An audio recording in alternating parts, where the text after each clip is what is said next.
Oh, did you guys want to see how to make some like sick Instagram stories or something? Then I guess you came to the right place. So I am taking the color of the background and making it into this font. I am using the thickest setting of pencil and just writing out road trip. After that, I take the eraser tool, make it a little bigger, and I zip my way through to create a sort of like space in between the word road trip. And then I am writing out the same word that I just wrote out and putting it in typewriter font. I'm putting a space in between each letter, and you'll see why in like 2 seconds. And then I just sort of move that and adjust it to exactly where it needs to be, right in the middle of its new home.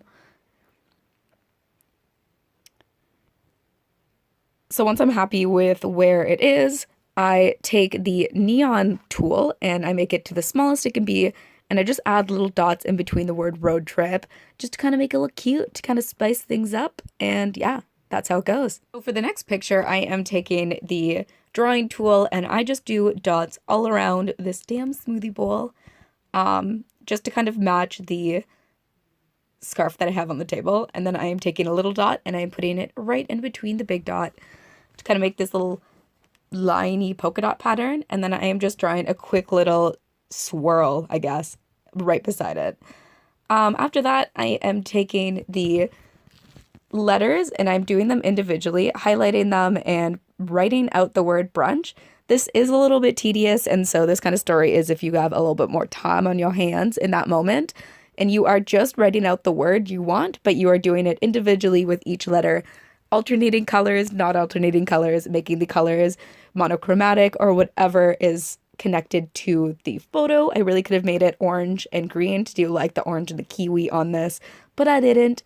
It's funny, my boss saw me do this once and thought that it was some font only I had to be able to do. So yeah, it isn't. It's actually a super easy thing to do and it looks really cool. So that's why I'm adding this to this brunch photo. Bam. And that one's done. The next one is the easiest one on my list, but it does look classy and cute, so I did want to show you. It is literally taking the drawing tool, going to the smallest setting that could possibly go to, and yeah, I'm sure you guessed it already. It's just drawing little stars all around the image. The trick here is that no matter what your image is, don't draw on the main focal point. Like I am not going on the cotton candy. Yeah, just draw around it, so it kind of looks like the background is full of stars, but your cotton candy ain't. So for this next photo, I am taking the drawing tool and just kind of drawing a little snake, so sort of silhouette along the sides. Then I'm going into GIFs and I'm searching leaf, and I am picking out this little white leaf that kind of looks similar to the line that I just drew. And then what I'm doing is I'm matching it up into the line so that it kind of looks like it was meant to be there the entire time. And then I'm adding another one and it makes this cool little vine effect, I guess. No, not that kind of vine, this sort of vine. What? And then on top of that, I'm writing nice too, and then I'm putting it in the cursive font, which is weirdly called neon, I guess. And then I'm putting it in the background sort of my photo, line it up with my laptop, and then writing matcha, get it? Nice to matcha. And then I am putting that in normal font, or I guess strong font, and then just aligning it right underneath it. There's something about using two different fonts on a photo that I kind of think makes it look super cool and like you like really thought about it. Then I'm just taking the background photo color and just sort of scribbling in with a pen in the back of the Nice to Matcha to just sort of like highlight it or to make it look cooler. The next one is totally harder than it looks. What you're doing is you're taking the neon pen, you're choosing a color, and you're just kind of drawing half circles around the image. And then the last little line that you're doing just comes out of the back. You could see me struggling so many times to do this. And I could have edited those out, but I wanted you to see that like it takes practice to be perfect. And then I'm just sort of looping it around with a heart and doing this sort of like neon line. Bam. I think that's what I go for. Yeah, look at me do that. The next thing I do on top of this is I go into my GIFs and I just type in burst. You kind of see a bunch of different options that could have went with this photo, but I choose the one that goes with it the most. So it just kind of looks like my little candy thing I got is like fizzling. So the next one we're doing is my all-time favorite. What I do is I go into GIFs and I just type in frame.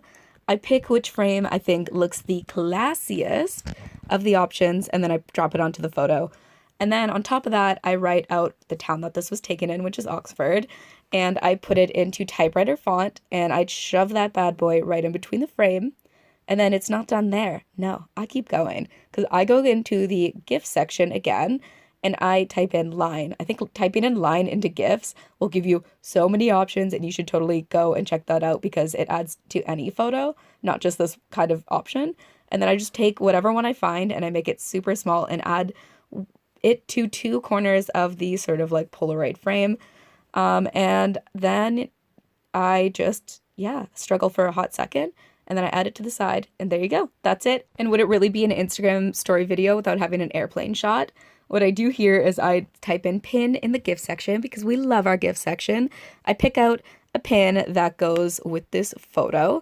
It's this little like heart pin, and then I grab one and I put it at the top of the screen, and then I grab the exact same one and I put it, get this, at the bottom of the screen. And then after this, I type in the exact places that it was when I took this photo. So I type in London and I put it in typewriter font, and then underneath the second pin, I type in Santorini and I put it in strong font. You can kind of see me struggle for a hot second. It's cool. I don't know how to spell Santorini, even though I was there.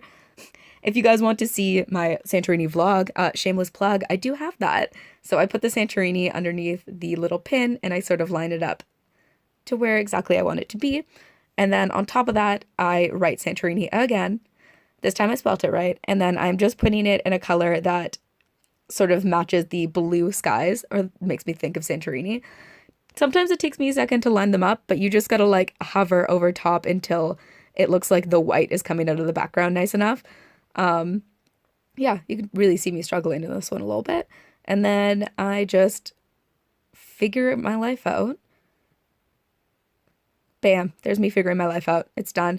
The next thing I do is I do a little twirly twirl lining up from the first pin to the second pin. It only took me 2 tries, so yay me.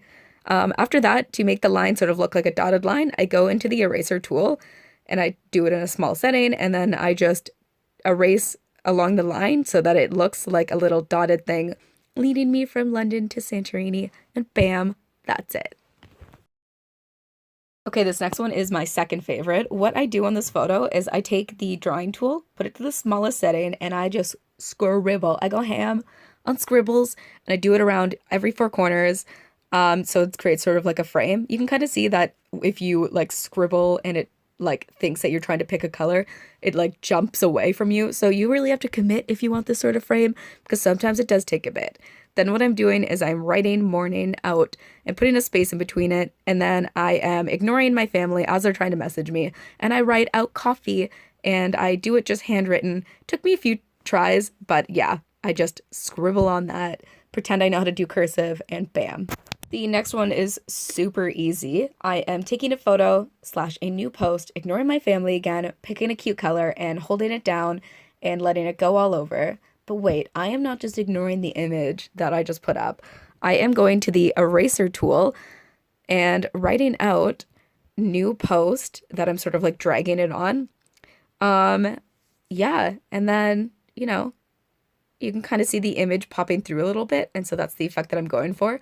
And then I just kind of add little squiggly lines, those are straight lines. I add little straight lines to it, and bam, then it's done. And that's the end of the video, guys.